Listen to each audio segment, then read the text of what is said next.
Hola, ¿qué tal? Muy buenas tardes. Bienvenidos a este espacio, un nuevo espacio diseñado a través de nuestros socios y colaboradores en México y en Latinoamérica, donde en esta tarde tenemos el objetivo de compartir con ustedes en una sesión informativa y formativa académica acerca de la detección, prevención y monitoreo de los fraudes, de los comportamientos deshonestos en las organizaciones, que esto, como lo hemos platicado en algunos otros foros y espacios con nuestros colegas y amigos también de cumplimiento normativo en Latinoamérica, coincidimos de que no existe un programa de compliance que sea tan fuerte, tan robusto, tan infalible, si las personas no compartimos esta cultura precisamente de integridad empresarial para tratar de combatir la corrupción y el fraude en las organizaciones. Esta tarde me siento muy contento porque tenemos la oportunidad de platicar con dos grandes colegas,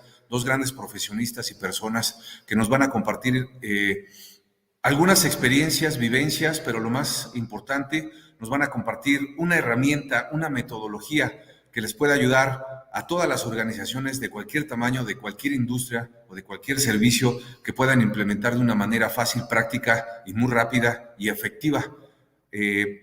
Una metodología precisamente para poder detectar y prevenir el fraude en las organizaciones. Esta tarde le doy la más cordial bienvenida a la maestra Marta Cadavid. Hola, ¿qué tal, Marta? ¿Cómo estás? Muy buenas tardes. Hola, Gustavo, muy buenas tardes a todos los que se conectan en este momento y a las personas que nos van a ver ahorita más tarde. Muchas gracias por la invitación. Gracias, Marta, bienvenida. Quiero platicarles, antes de presentar también a nuestro siguiente invitado, quiero platicarles un poquito acerca de la experiencia que tiene precisamente la maestra Marta Cadavid. Ella es experta examinadora de fraude por la Asociación de Examinadores de Fraude Certificados, la ACFE, en Estados Unidos y a nivel mundial. Es especialista también certificado en antilavado de dinero por la Asociación de Especialistas Certificados en Lavado de Dinero, ACAMS, y también en antilavado de dinero y financiamiento al terrorismo, e investigador también de tráfico de personas. Marta es egresada de la Universidad de Antioquia con especialización en gerencia financiera y también cuenta con un máster en economía financiera de la Corporación Universitaria CEIPA. Bienvenida de nuevo, Marta. Muchísimas gracias por acompañarnos. Y también quiero darle la bienvenida al ingeniero Julián Ríos. Hola, ¿qué tal, Julián? Hasta Hola Medellín, en Gustavo, ¿cómo Colombia. estás? Bien, muy bien, muchas gracias, bienvenidos. Muchísimas gracias. Y también para presentar a Julián Ríos, quiero platicarles que Julián es también examinador de fraude certificado por la ACFE en los Estados Unidos, también a nivel internacional, y también es profesional en seguridad de la información, certificado por la ISC2, también en los Estados Unidos. Bienvenido de nuevo, Julián. Y antes de entrar de lleno para pedirles que nos platiquen un poquito más acerca de esta metodología, porque inclusive desde el nombre tiene un nombre, precisamente un título envolvente, por llamarlo así, The Fraud Explorer. A mí me gustaría compartir con todos nuestros colegas y amigos que nos acompañan precisamente con algunas pequeñas pues palabras que inclusive se han comentado no solamente en México, sino en Latinoamérica, directamente con nuestros amigos en Colombia, en Chile, en Costa Rica, en Argentina, a los cuales también les mando un caluroso saludo y un abrazo a todos ustedes, también a Ecuador, en Lima, en Perú, por supuesto, también que nos siguen en estos espacios del Instituto Internacional de Ética y Cumplimiento. Quiero comentarles que aquí el fraude realmente no solo implica la estafa, el robo de dinero, de valores, de mercaderías, mercancías, bienes, suministros. El fraude también puede ser cometido en forma intencional por los funcionarios directivos de una empresa, de una organización. Incluso también por los propietarios, por los accionistas, por los gerentes, para presentar, por ejemplo, una imagen financiera que no corresponde a la realidad de la empresa. Esto con el objetivo de conseguir inversionistas, por ejemplo, vender acciones, contratar préstamos, solicitar un crédito, también inclusive dentro de la empresa, incluso también para evadir impuestos. Los planes para llevar a cabo un fraude por lo general se dan por un motivo, por presión, por un estímulo precisamente para combatirlos, para cometerlos, y sobre todo por la percepción de que la carencia o falta de cumplimiento de las políticas y de control interno en las organizaciones dan o facilitan la oportunidad para cometerlo.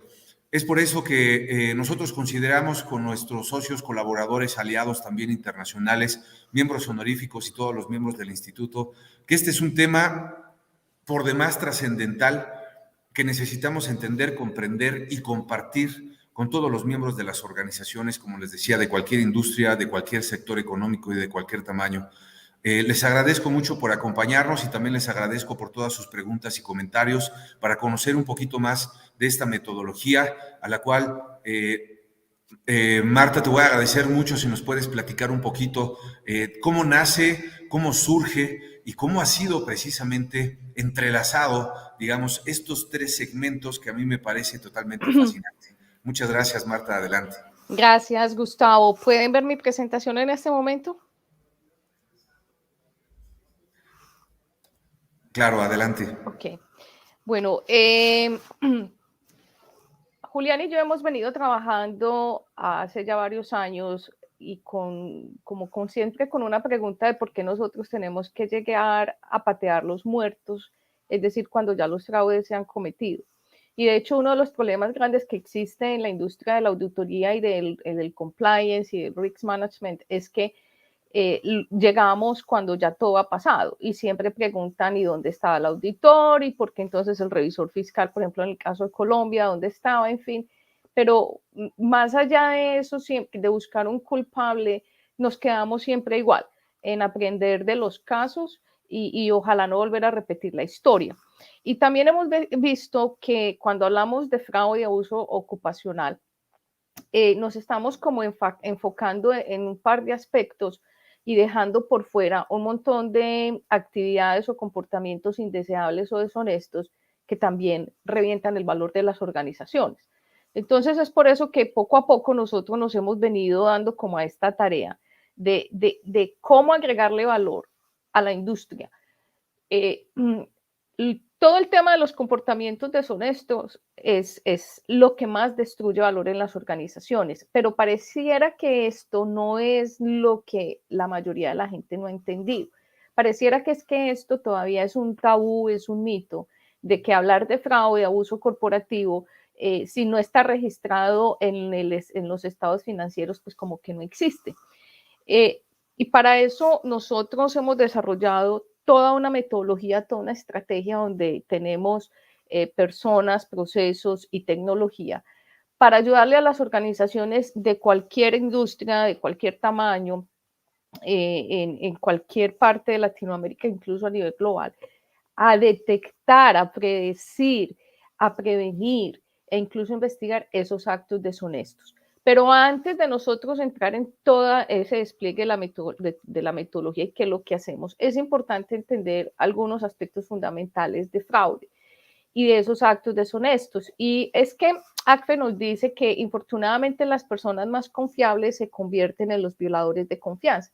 Siempre hemos pensado que las personas que cometen actos deshonestos, que más roban en las organizaciones, son las personas más pobres, las personas más nuevas, las personas que menos educación tienen. ¿Y qué tan errados estamos? Les comento que de acuerdo a las estadísticas que tiene ACFE, las personas que más fraudes cometen en las organizaciones son las que llevan más de 5 años, las que están en cargos medios a altos y las personas que tienen mayor educación. Es más, si hablamos a nivel de pérdidas, los fraudes que impactan las corporaciones de manera más fuerte a nivel económico son los fraudes que comete el staff de la compañía, el board directos, el consejo directivo, es decir, los que manejan la organización. Y se sabe que el promedio de ese impacto económico es alrededor de $1 millón por fraude. Puede que ellos no cometan fraudes muy seguido, pero, o sea, esa frecuencia es más bien baja, pero cuando lo hacen con un impacto económico muchísimo más grave. Entonces tenemos que quitarnos ese sombrero y ese miedo de pensar que el fraude lo cometen solamente algunas personitas en la organización. No, las organizaciones todas están inmersas en el mundo de los actos antiéticos, porque al final nosotros trabajamos con personas. Para hoy yo quiero hablar de 3 definiciones de fraude que es importante que analicemos, que cojamos como todos esos elementos para que organicemos una sola definición. Durante las experiencias que nosotros hemos tenido como consultores, hemos detectado que en algunas organizaciones el concepto de fraude es ambiguo, es gris, no es claro, y en otras organizaciones ni siquiera contemplan el abuso organizacional. Entonces, para ello es importante que hablemos lo que nos dice ACFEC, por ejemplo, que nos dice que es una actividad, que es una acción, que tiene un propósito, un enriquecimiento personal, que puede ser el uso inapropiado o el abuso de los recursos de la organización. Y aquí es donde ya empezamos a hablar de abuso organizacional. Pueden atacar los activos de la organización, los recursos, y el fraude puede ser cometido por una persona o un grupo de personas. Entonces, mire que si cogemos como cada uno de estos elementos, ahí vamos formando un concepto de fraude bastante amplio. El Instituto de Contadores Públicos Americanos nos focaliza en el tema de estados financieros, donde nos dicen que son esas acciones para engañar. Escuchemos muy bien, engañar a un grupo de interés, inversionistas, analistas, al mercado en general, para mostrar, como decía ahorita Gustavo, una situación irreal de la compañía, sea porque yo quiero mostrar una compañía supremamente hermosa para venderla, o sea porque yo quiero capar impuestos. No necesariamente es para defraudar el Estado. No, yo también puedo maquillar estados financieros para ganarme un contrato, para ganarme un préstamo o obtener un préstamo o pues para vender una compañía. Y lo que nos dice el Instituto de Auditores Internos ya nos habla de un acto ilegal, también basado en el engaño, en el ocultamiento, en la violación de confianza, que puede ser perpetrado por una persona o por un grupo de personas, sea para obtener dinero, beneficios, propiedades, servicios o incluso evitar pagos o pérdidas de esos servicios y asegurar una ventaja personal. Entonces, miren todos los elementos tan particulares que tenemos a la hora de definir fraude. Mi invitación es, cuando ustedes necesiten hacer esa definición de fraude, cojan los elementos comunes que tenemos aquí, únanlos, pónganle los elementos que se quedan por fuera y van a tener una definición bien sustanciosa, bien carnuda, para que se vuelva una política dentro de la organización. Adicionalmente, como nosotros trabajamos con personas, o sea, las corporaciones no cometen fraude, las personas son las que cometemos fraude. Y hay que entender la dinámica, hay que entender la psiquis del ser humano. Ben Sherwood se dedicó a estudiar por qué las personas actúan como lo hacen, y especialmente en la época de crisis. Él tomó, digamos, el ejemplo de varios políticos, presidentes a nivel global y analizó sus condiciones o características de comportamiento cuando ellos estaban en crisis. ACFEC trae esa teoría y nos explica claramente que hay una distribución o una regla de propensión al fraude que es el 10-80-10. El 10% digamos que de la población nunca se metería en un problema. Son las personas que no son influenciables y que aún teniendo una necesidad nunca van a cometer un fraude o un acto deshonesto. Al otro lado de esa regla tenemos el 10% de la población que siempre está buscando algo deshonesto que hacer. Ese es el amigo que trabaja en el underground, el amigo que vende droga, el amigo que no le importan las normas, el amigo anómico. Y aquí en el centro estamos las personas que solo por hoy no hemos cometido fraude, sea porque no tenemos la necesidad, la presión, la oportunidad no la estamos buscando o simplemente porque somos personas que hemos sido capaces de manejar nuestros valores, nuestra ética y nuestra moral. Entonces, cuando ya nosotros tenemos claridad de que todos los días en las organizaciones hay que lidiar con el 90% de personas que pueden cometer un acto deshonesto, eso ya es un dato. Eso ya nosotros tenemos que entender que puede que tengamos el programa de compliance más fabuloso. Pero si nosotros no le apuntamos a ese numerito, 90%, no vamos a hacer nada. Las políticas se tienen que hacer para enfocarse en ese 90%. Donald Creasy es uno de los personajes favoritos de los que nosotros más hablamos, porque él fue un criminalista muy importante acá en Estados Unidos. Y en los años 50, él decidió visitar personas que estaban cumpliendo penas en las cárceles. Y él estudió ese por qué la gente hace lo que hace. Y no importaba si era un asesino, si habían cometido crímenes fiscales o crímenes económicos. Él entendió que finalmente las personas tienen como un mindset donde tienen la necesidad o la presión, que esa necesidad puede ser social, cultural, familiar. Tienen una oportunidad, sea que la buscan explotando los controles internos o las mismas organizaciones o la misma sociedad deja la puerta abierta. Y pues tienen o racionalizan o justifican esos comportamientos. Durante todo el desarrollo de esta metodología, nosotros hemos encontrado diversas teorías ampliando el triángulo del fraude. Y al final nosotros llegamos a una conclusión de que ya no es el triángulo, no es el cuadrado, no es el pentágono, no es la estrella. Hablemos ya de la geometría del fraude, porque siempre el ser humano va a tener aristas, ángulos y vectores. Entonces, ya hablando de la geometría del fraude, ya nosotros, adicionalmente a la presión, la oportunidad y la justificación, tenemos la capacidad. Si una persona puede tener las ganas, la presión, la oportunidad, todo, pero si no tiene la capacidad, no tiene las habilidades, no va a cometer fraude.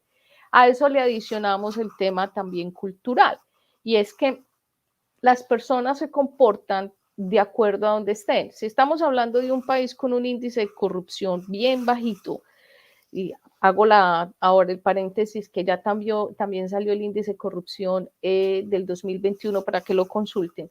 Si estamos hablando de un país bajo como Dinamarca, las personas allá se van a, digamos, no van a tener la tentación de cometer un acto deshonesto.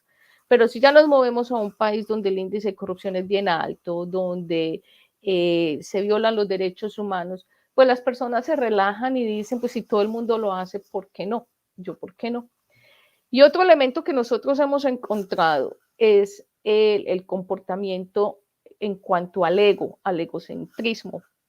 Y es que hemos tenido casos donde la persona no tenía la necesidad, no justificaba, simplemente pues vio una oportunidad, pero esa persona veía que él era el dios en la organización, que él era el que iba a salvar esa empresa.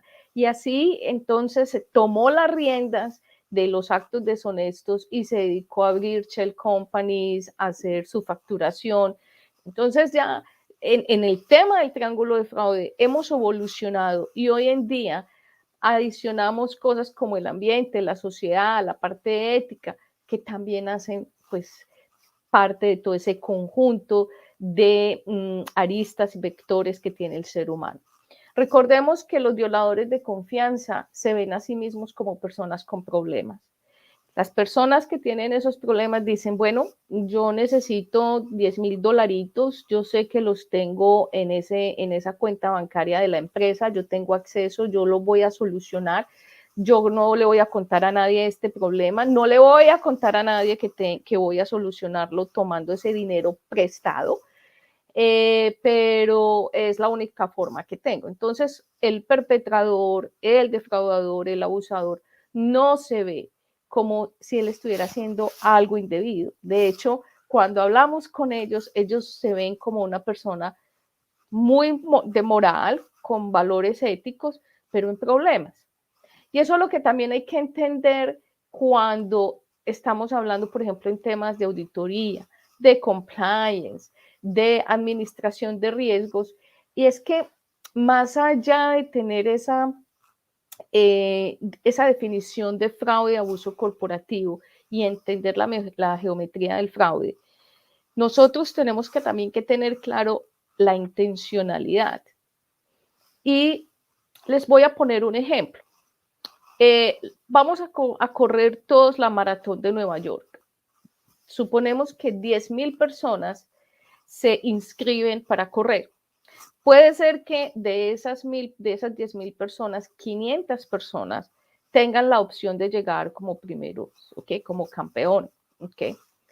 Y los otros corren porque les gusta, les parece interesante, es un desafío o necesitan escalar para otra maratón a nivel global, ¿ok? Pero 10.000 corren y solo hay un ganador. Todos tienen la intención de correr. Entonces, cuando queda un ganador, no significa que los otros 9.999 no corrieron.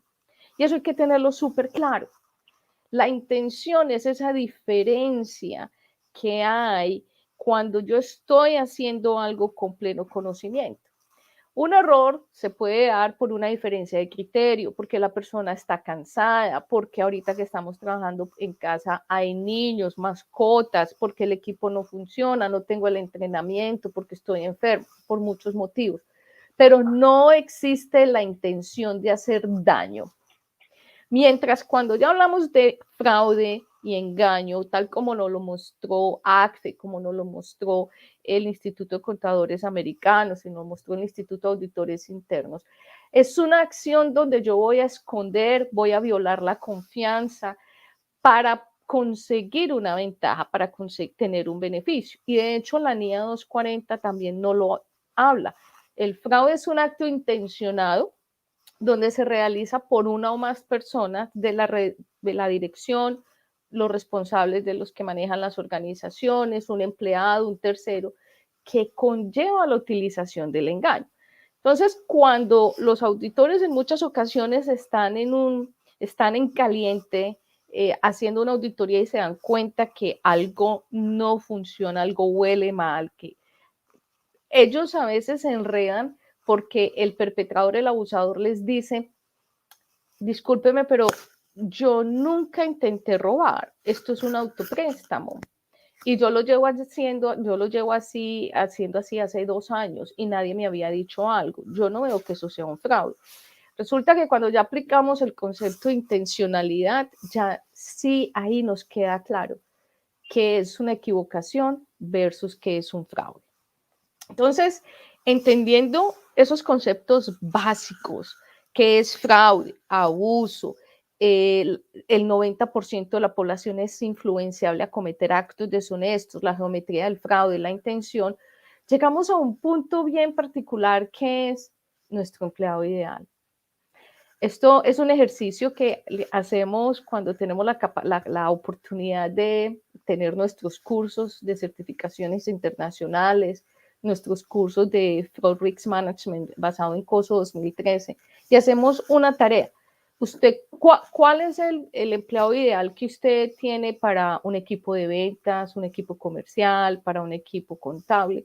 Y siempre nos traen aspectos de la persona como muy comunicativo, muy polifacético, ojalá brillante, entusiasta, empático, constructivo, colaborador, bien conectado, experto, abierto, recursivo.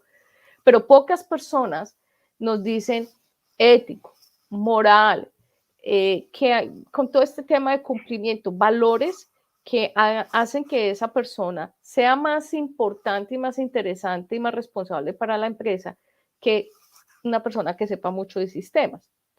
Hoy en día hay una revolución con todo este cuento y es cómo traer y atraer el talento correcto, en vez de traer talento técnico que nos va a ayudar en muchas tareas, pero pone en riesgo el valor de la compañía. Entonces es aquí donde nosotros juntos decidimos emprender esta aventura que hoy en día se ha materializado con clientes satisfechos, exitosos, procesos donde nosotros hemos participado ayudando a las organizaciones a tomar las riendas de la administración de los actos deshonestos. Porque, ¿qué necesitamos hacer? ¿Cómo hago yo para saber que el talento correcto llega a la organización? ¿Cómo administro las personas que llevan ahí 5 o 10 años trabajando para evitar que un empleado haga algo indebido? Pensemos lo siguiente. Todos los días nosotros vemos este tipo de lenguaje. yo le vendo más barato, porque sé que en la organización necesitan ese precio y necesitan incrementar el nivel de ventas. Esto lo escuchamos.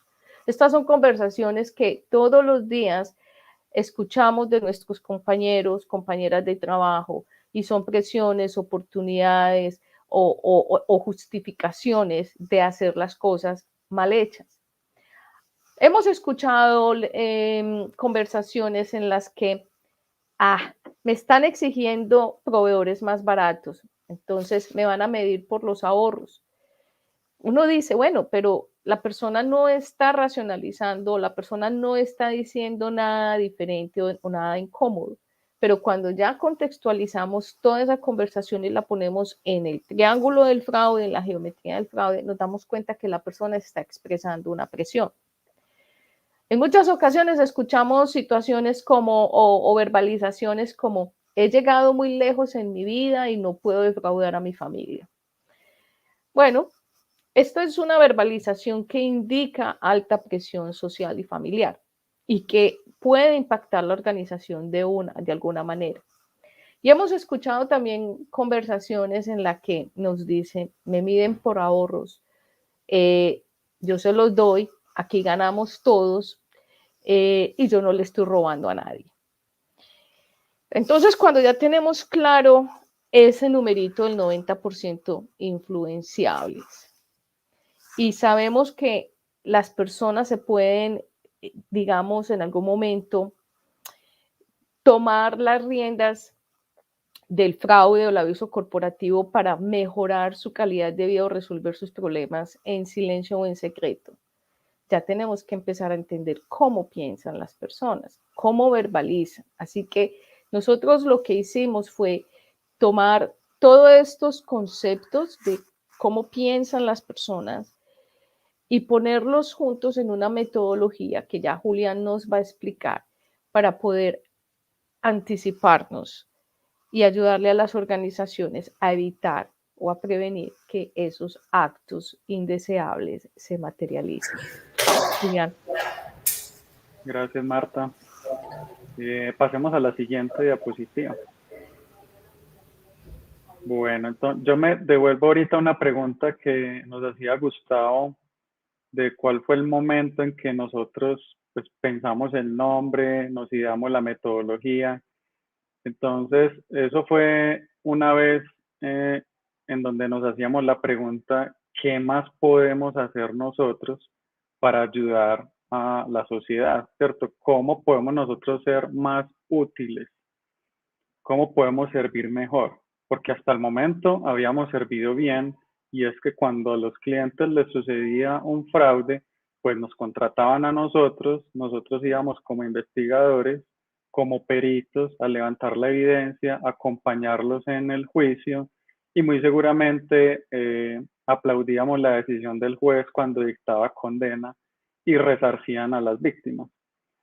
Pero decíamos, ¿será que nosotros estamos siendo realmente útiles ahí, en ese momento? Es que el fraude ya pasó, ya el dinero se perdió. Y lo que dicen las estadísticas de ACFE es que casi nadie recupera lo perdido. Entonces ahí nació, o sea, ahí fue que se nos prendió el bombillo y pensamos, ¿qué más podemos hacer? Entonces dijimos, venga, y si ideamos algún sistema, creamos alguna metodología que sirva para prevenir o incluso para pronosticar, así como lo hacen los sensores del clima. Cuando nos dicen probablemente en la tarde va a llover, entonces, ¿por qué hacen ese pronóstico? Porque algunos sensores miden la temperatura, la humedad, el viento y dicen con 90% de seguridad en la tarde va a llover. ¿Qué tal si un sistema antifraude pudiera hacer eso? Eso sonaba muy loco, ¿cierto? Montar una especie de sensores en la organización y decir, es que en la tarde va a suceder algo. Esa fue la idea inicial, ¿cierto? Así empezamos. Y los datos, los fundamentos los teníamos a la mano. Estaba la teoría del triángulo del fraude de Donald Creasy, que ya había hecho un estudio muy grande acerca de por qué las personas cometen fraude. Entonces no teníamos por qué inventarnos el agua caliente, ¿cierto? La teoría ya existe. y la teoría era incluso antigua, era desde los años 50, o sea que era un muy buen fundamento teórico. Ya lo que necesitábamos era decir, bueno, si los sensores que queremos poner en la empresa son sensores del triángulo del fraude, pongamos un sensor en compras, otro sensor en procurement, otro sensor en tesorería, recursos humanos, comerciales y así. ¿Cómo hacemos nosotros para procesar esa información y que salga algo útil de ahí? ¿Cierto? Ya está la teoría del triángulo del fraude, pero ¿qué más necesitamos? Entonces ahí fue que encontramos la respuesta en la inteligencia artificial. Entonces la inteligencia artificial es una rama supremamente grande.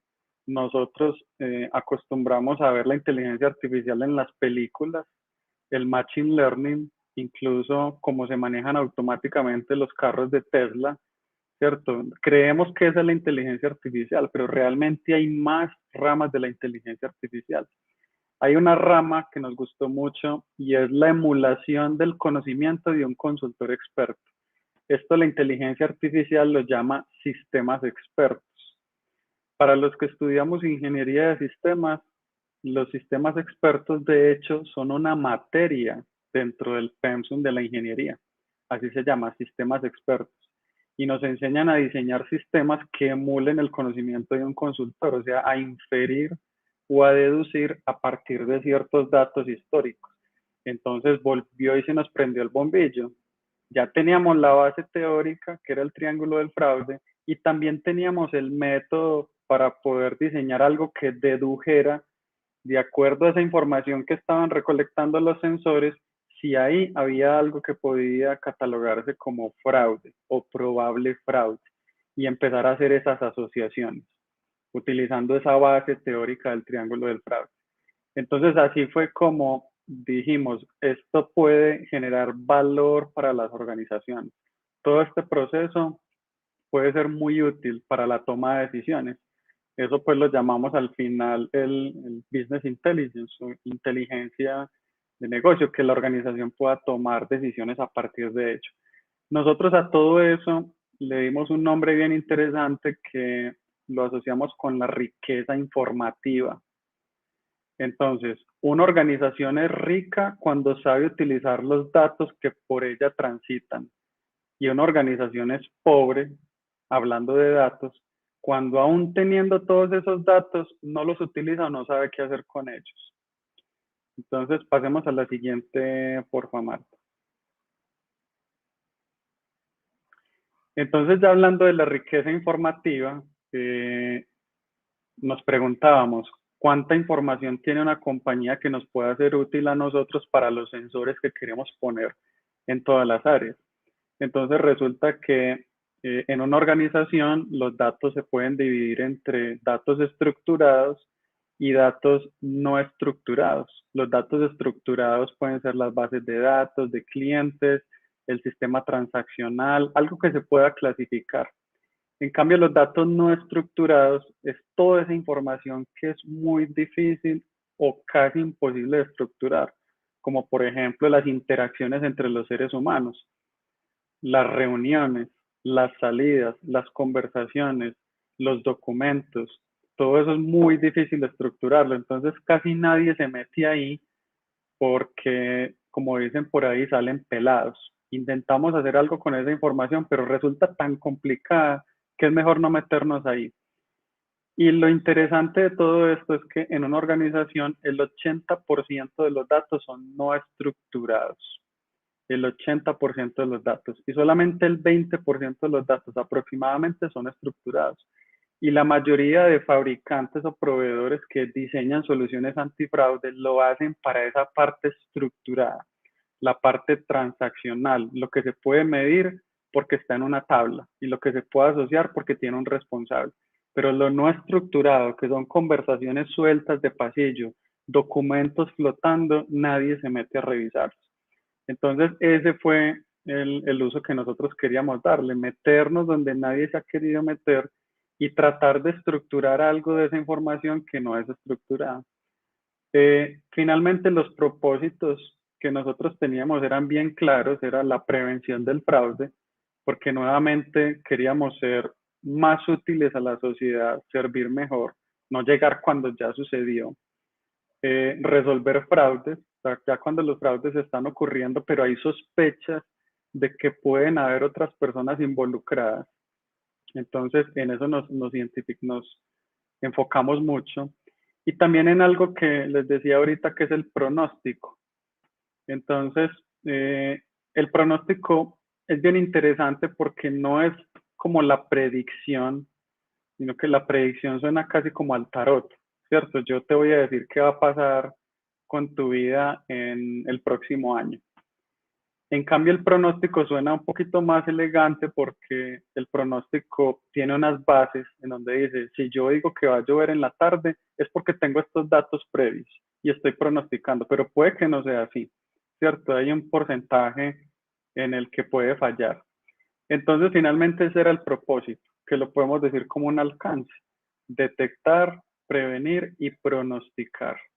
Y para ello, con los instrumentos que nosotros estábamos utilizando, como la analítica, que es también otra rama, muy seguramente hemos escuchado hablar del Big Data, de los datos en alto volumen y velocidad, eso finalmente es de lo que nosotros nos pegamos en las organizaciones.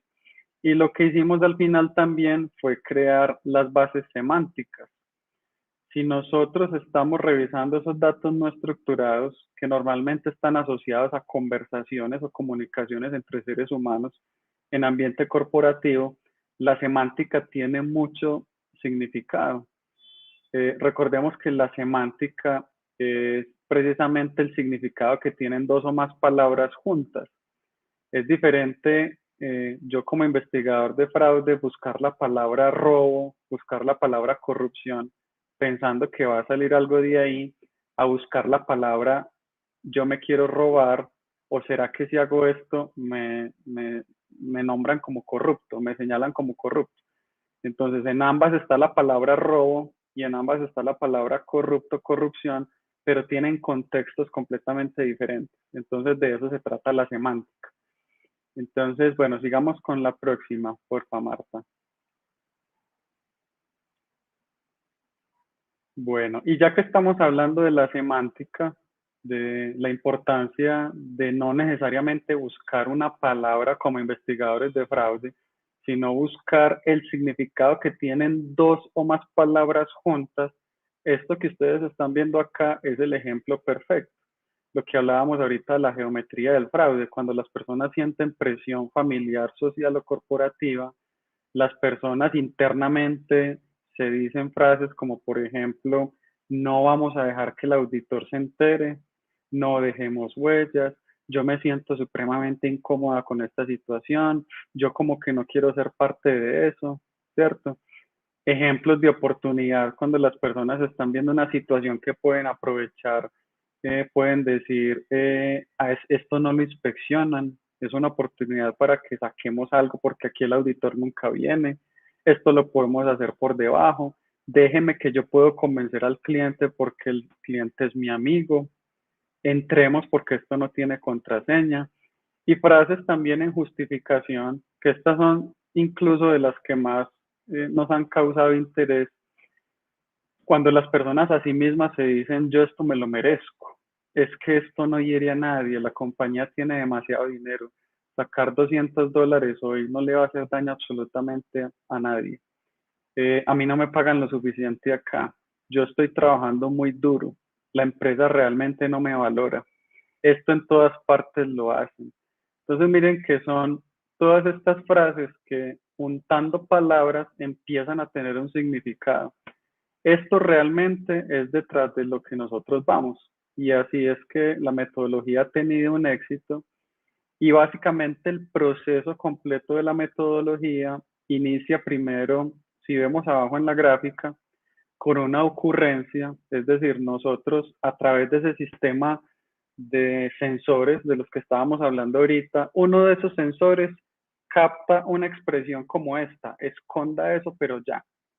Cuando uno de esos sensores capta esa expresión, inmediatamente va a una plataforma de analítica en donde se guarda esa expresión porque para el sistema sonó sospechosa. Después se asocia a uno de los vértices de la geometría del fraude Y finalmente, cuando lo tenemos en el sistema, que haya una inteligencia artificial que diga, yo creo que ese conjunto de frases correlacionado con otras frases que nos dijo la persona es suficiente para que yo como inteligencia artificial crea que acá hay un 60 o un 70% de probabilidad de que eso suene a fraude. Y ya después de eso se manda para el análisis ya de un humano, porque la máquina llega hasta un sitio de proponer y dar una probabilidad, pero finalmente es el humano el que revisa y dice, la máquina tomó una excelente decisión, esa deducción estuvo muy buena, y la vamos nosotros a presentar a la gerencia y la gerencia que tome una decisión. O al contrario, pues como las máquinas se pueden equivocar, decir esto fue un falso positivo, volvamos a enseñarle a la máquina que no hizo del todo bien su trabajo y reorientémosla. Bueno, pasemos, Marta, a la siguiente.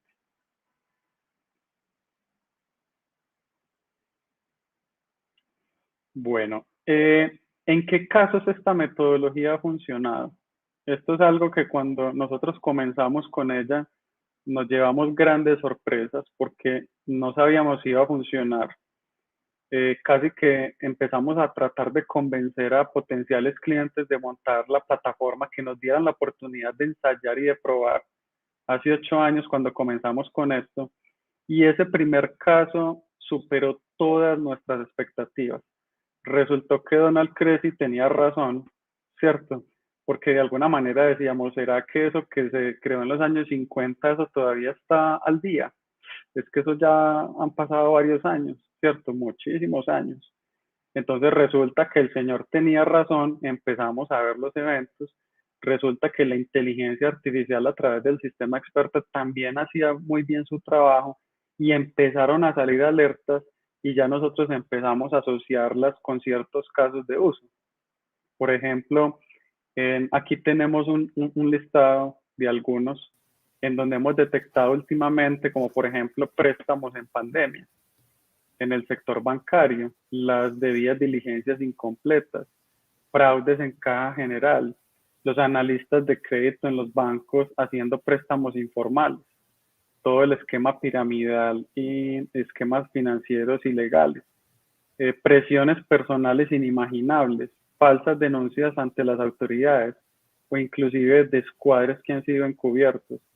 Una gran enseñanza que nos hemos llevado nosotros en esto es no encasillar a las personas dentro de buenas o malas.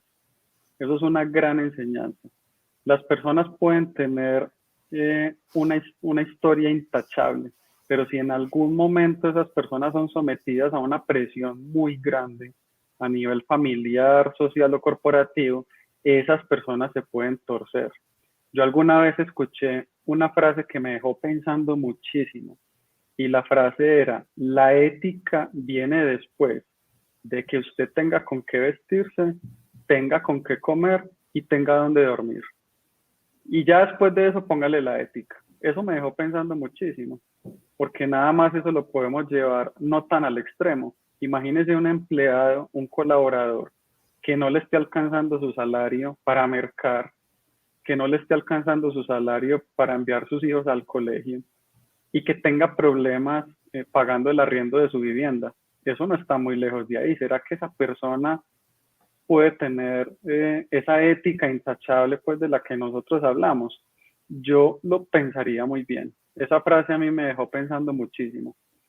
Entonces, bueno, Marta, no sé si tú tienes aquí algo adicional para contarnos. Pues Julián, estos son uno de tantos de los casos que nosotros tenemos que lidiar todos los días con nuestros clientes, porque yo siempre he dicho que una vez que se implementa toda la metodología en las organizaciones se abre una caja de Pandora.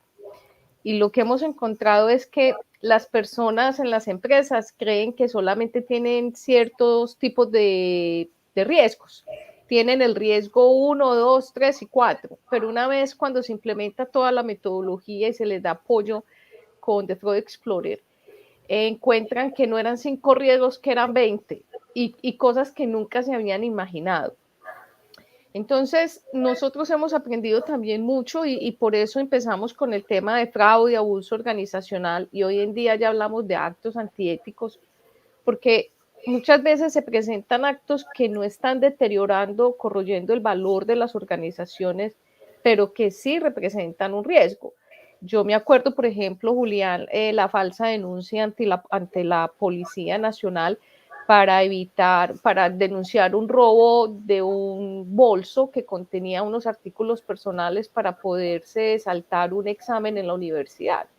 Técnicamente, las dos personas que tuvieron esa conversación no le estaban haciendo ningún daño a la organización, pero el mero hecho de ir a la página web de la Policía Nacional y decir me robaron la cartera, no, y presentar ese denuncio a un profesor en una universidad para no presentar el examen, eso ya da mucho que decir de las dos personas que están hablando. Entonces, cuando ya se hace el análisis de contexto, encontramos que hay una persona en compras y que hay otra en tesorería y que hay una que tiene un cargo mucho más alto que la otra.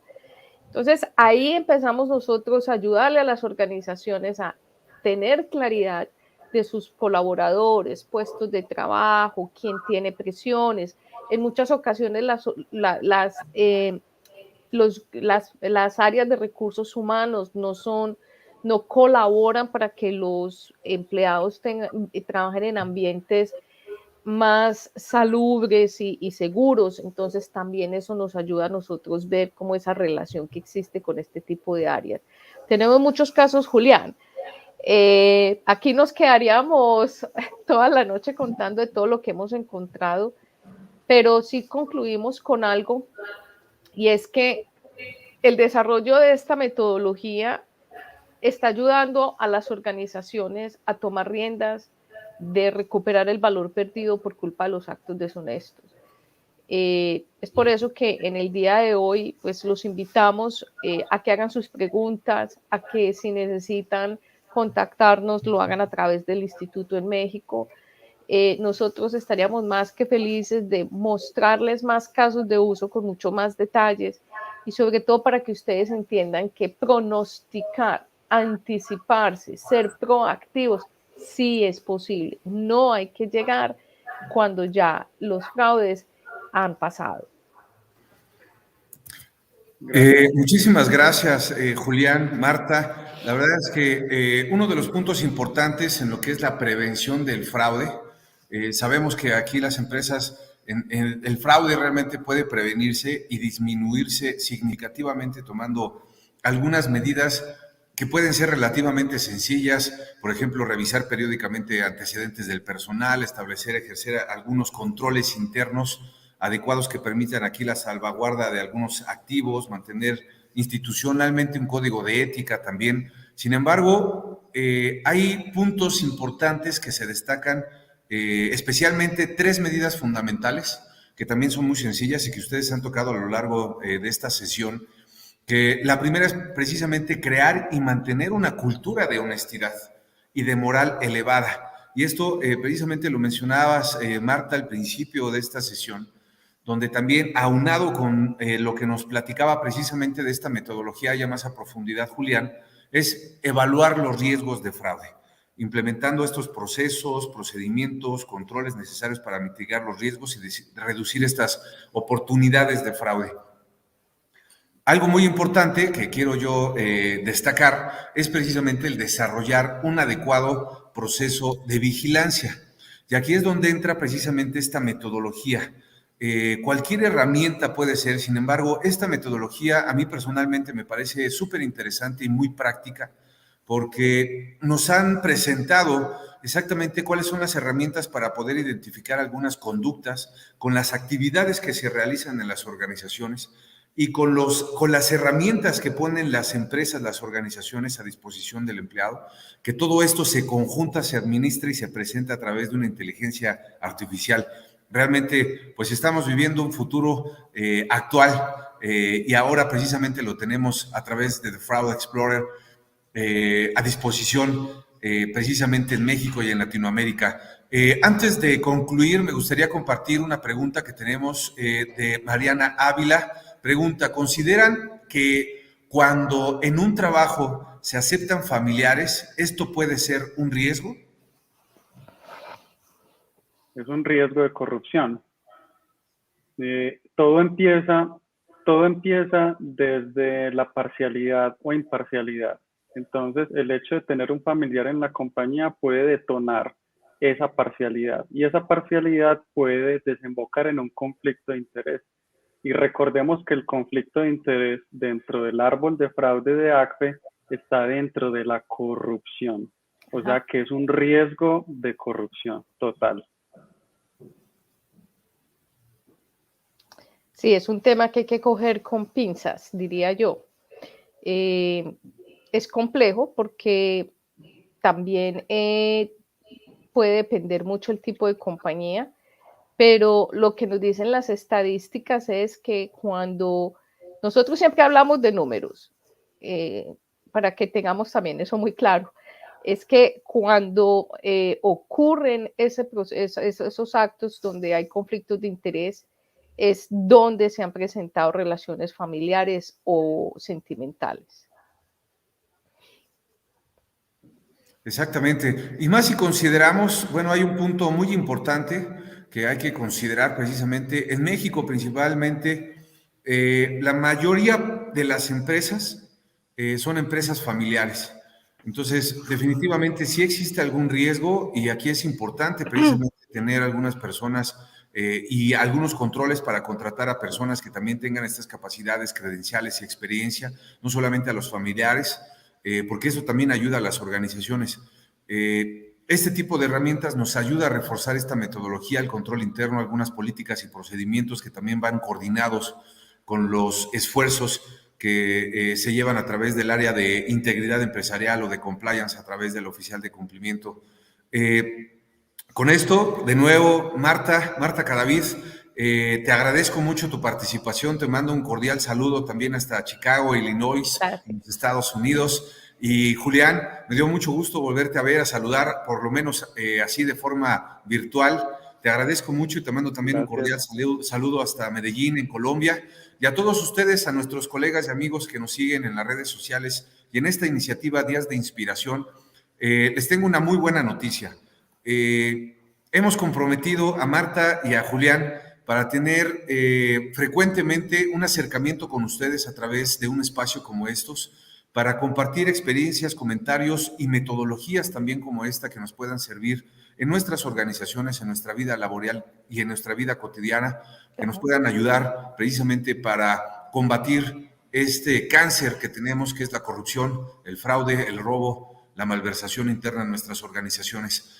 Le agradezco de nuevo a nuestro patrocinador global Auditul, la red global de control interno, por ayudarnos a llegar a todos ustedes en toda Latinoamérica, a cada uno de ustedes también, y al Instituto Internacional de Ética Empresarial y Cumplimiento por preocuparse en llevar estos temas precisamente a cada uno de ustedes. Y en especial quiero agradecer a todos ustedes que nos ven a través de las redes sociales del Instituto. Los invito a seguirnos también en los programas que hemos diseñado en la iniciativa Días de Inspiración, que les comento también rápidamente. El próximo martes 1 de febrero vamos a estrenar el programa de Data Driven en Fórmula 1, con uno de los influencers, considerado así precisamente en Estados Unidos, más relevantes en la actualidad, Patrick Hens, un colega y amigo también de todos nosotros. También Marta tiene contacto y conocimiento con Patrick. Y estoy muy agradecido precisamente por hacer esta versión de Data Driven en español y poderla compartir con cada uno de nosotros en esta iniciativa de Días de Inspiración. Les agradezco de nuevo, Marta, Julián, gracias. Y a todos ustedes, y que tengan una excelente noche. Muchísimas gracias. Hasta pronto. Igualmente, Gracias. hasta pronto. Chao, Gracias. chao.